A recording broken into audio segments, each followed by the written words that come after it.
முன்சாமி பிசாசு மாதிரி பின்னால வந்து சுரண்டி பயமுறுத்தல. அந்த நாய்க்கு வாய்ஸ் கொடுத்துருக்காரு முன்சாமி. முன்சாமி நைட்டு நேரத்துல தனியா படத்தை யாரா இருந்தாலும் பயப்படுவாங்களா? எது சார், புலிய பத்தி உங்களுக்கு எதுவும் தெரியாது. தல தோனி மாதிரி தளபதி பேர்லயும் ஒரு கிரிக்கெட் பிளேயர் இருக்காரு. அப்படியா? யார் அது? அனில் கும்ளேப்பா.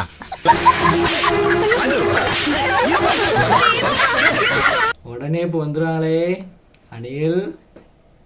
பின்னாடி வாழ்த்துறதா நானும் ஒரு அணில் தான். உண்மையை சொல்றவங்க தெய்வத்துக்கு சமம் சொல்லுவாங்க. நம்ம கிட்ட 50 பேராசூட் இருக்கு, ஆனா நம்ம 49 பேர் தான் இருக்கோம். என்ன விட்டுருங்க. ஏடா ஃபர்ஸ்ட் 49 பேர் இருக்குன்னு சொல்லிட்டு சொல்றான். 50 பேராசூட் இருக்கு. உன் எக்ஸ்ட்ரா தான்டா இருக்கு. இந்த ராமலிங்கம் ஆலைய பார்க்க முடியல எப்படி இருக்கு?